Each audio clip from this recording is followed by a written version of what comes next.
Before I get into my Sugilite video, I wanted to preface by saying that I'm not the biggest crystal stone expert.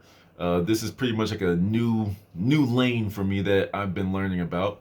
I'm more so into law of attraction, manifestation, self-help, semen retention to get men back on track, to get men back in their masculine frames, and all that type of stuff. I'm a spiritual channel. I cover everything as much as I know. I speak from experience, and crystals and stones is just my newest experience. So I'd like to share what's happening in my life with y'all. Um, I learned a lot of my crystal stuff from the people from the Moldavite communities. All right. Every recommendation that the people from that community give me, it just works. Hey, try this crystal with that. This combination with the Moldavite with this and that does this and that and blah, blah, blah. Hey, say less. I'm going to try it. Sarah, who I mentioned in my last Moldavite video, she gave me this recommendation. She said the Sugilite and the Moldavite combination, the Sugilite's this necklace right here. The Sugilite and Moldavite combination are or supposed to send more energy to your crown chakra, if not to awaken it or just enhance it, wherever you are in your spiritual journey. So from her, she also recommended that I try Iolite and Herkimer Diamond with the Moldavite. So those are in the mail. They are coming, and I'll probably make a video about them. But in this video, we're going to talk about the Sugilite, which is this one. The Sugilite and the Moldavite combination. I'm about to be looking like the crystal Mr. T here in a minute, but it is what it is. This is also the Agni Manatite that another person who commented recommended. I tried it out. Things work. It's awesome. So my first experience with it was, I can say my overall experience was very subtle. When I put the Moldavite on, it was like boom. It felt like I was like walking through a portal, like, whoa, this is different. But the Sugilite so far has been very subtle. Every night before I go to bed, like I have like a kind of like a meditation, meditation routine that I typically go through. And this could be useful for anyone, but typically like I sit and I just let my mind run for like a minute or two. Just let all the thoughts I've been thinking about, anything that bothered me for the day, anything like that. And then I kind of go to like the affirmations slash giving myself props, like I'm gonna say, hey, yo, you did a good job by not buying those cookies today. I failed today, and I got me a cookie or two, and it's like I'm probably gonna get a bump for it on my face, but hey, progress, baby steps. but yeah, but then I also then go into my prayer, and by my prayer is more so thanking the God in me, the God in you, that for all the things I'm trying to manifest. Thank you for bringing them into my life. You got to start from the end when it comes to manifestation. Thank you for this thing that doesn't exist yet. Ignore the physical reality, and eventually things are going to come into your life. But I'm not going to get onto the manifestation kick in this video. If you want to do those, do those, go check those out. All right. but then after that, typically after like the thankfulness and the gratitude, I just sit with the energy for a little bit. Now this is where I saw my first different experience. I felt like I was in the back seat of my head. It's happened before, but once again, if something, if you're testing to see what something does and something different happens, you gotta note it, right? So I felt like I was sitting in the back seat of my head, and I was just like, whoa, okay, this is cool, this is different. I stayed there for a little bit. I was observing what's going on in my head, and I was like, okay, cool, meditation done. So then I came back though, but this was like the cool part. Like it took like a minute for my body to wake up. I hadn't been in that deep of a meditation in a while. So that was pretty cool. I was awake, my eyes were moving, but I couldn't move my hands just yet. And I was just like, oh, there we go, we're back. All right, cool. So then I got into bed, which is where the next little experience happened. So I've been having a lot more dreams lately. I can honestly say that I've been having a lot more lucid dreams. I've been having a lot more experiences where I notice that I'm always in school. A lot of my dreams, I'm in some type of school somewhere.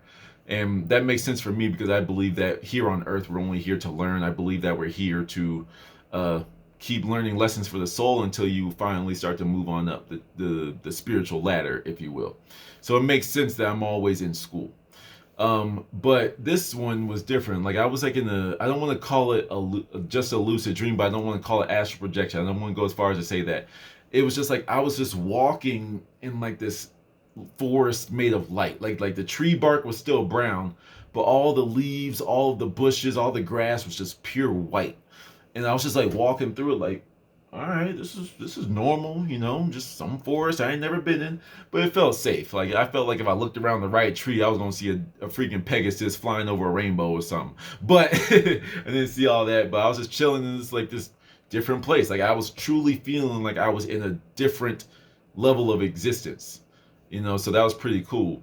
But then at the end of this, we'll just call this experience for the sake of simplicity, like a light came in, and then like I woke up, like I woke up in the morning, and like I just took like a really calm breath. It's just like, oh, we're back. All right, let's get the day started. Like it was really nice, really tranquil, very peaceful.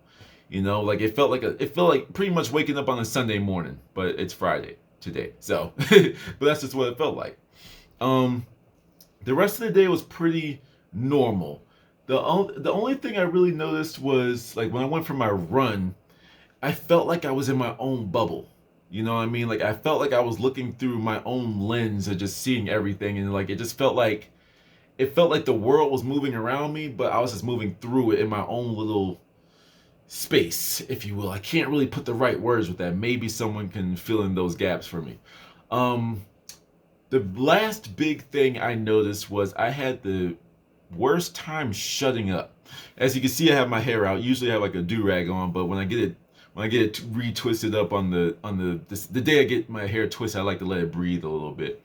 Um, but I realized like today, like I could not shut up. Now the ladies at the shop, like they like to talk about health. They like to talk about bettering themselves. Like the person that's doing my hair is talking about her new affirmation book. So that was pretty cool.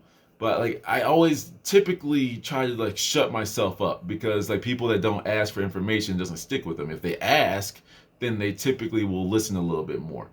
But I found myself not being able to shut up, and it made sense. This works with the chakras, and like quick tidbit for those of you that are still here, because people tend to like stop watching videos after like 2 minutes, but it's all good.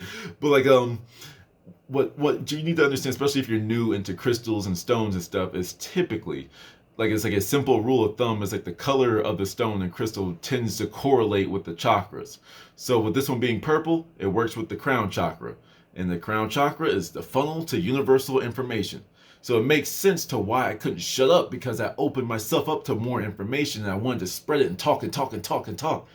And like I'm sure like they didn't have too many problems with it, but like usually in my own head I'm like, okay, shut up. You just spoke for like 50 whole seconds straight. Shut up. Let them talk. Let them breathe. Let the air settle, and then you can talk again. But it was just like, yo, and this and that, and then, oh, you want to know about this? Hold on, and then this and that, and then you could try this, and then you could do that, and then I was just like, oh my god, okay, calm down, calm down, calm down. But it makes sense when you open up to that new energy that's just sitting up there, that new energy and information. And as a teacher, I just want to talk. I'm a teacher and I'm a student. That's what we're all here to do. All pass along information and learn from each other. So that was pretty much my experience. I didn't look up anything of what I was supposed to feel. I kind of just went through my day.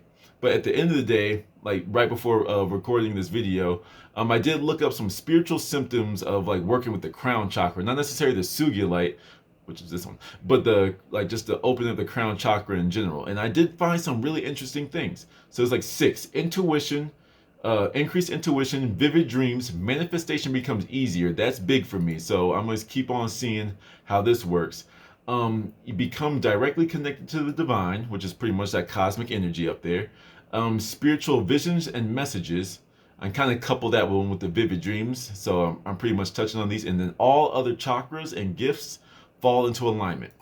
So I pretty much can say that I have worked with 2.5 of these, like the vivid dreams and the spiritual visions. I can say that I touched on. One thing I actually did notice, and this is actually just in general, is my synchronicities have been going crazy today. Well, the last week. But today, I was just like sitting there and I'm just seeing repeating numbers driving right in front of me. Places I'm trying to go. I see it on the sign. I see it on the license plate. I'm just like, okay, things are getting real. So hopefully number 3, that manifestation becoming easier. I'm about the manifestation stuff. So hopefully, this starts to work. Help out with that. So that was my day 1 experience with the Sugilite Moldavite combination. I don't really tend to wear crystals by themselves. Like a lot of people say you can get spiritually burnt out, but I kind of say, bring it on type of situations. Like if you can make me more powerful, that just means I need to get used to that higher and higher, more powerful vibration. So, until then, I'm gonna keep on doing what I'm doing. Look out for my Iolite and my Herkimer Diamond video. I'll probably make those whenever they come in, but those will take their time, and hopefully the pandemic and all that type of stuff doesn't slow them down too much. So I hope this was helpful. I hope this was insightful. Let me know if you've had any experiences with this stone or crystal. And once again, feel free to let me know any combinations of stones and different uses and healing and manifestation type stuff that you know. I would definitely like to try it out. So once again, thank you guys for watching. Until next time.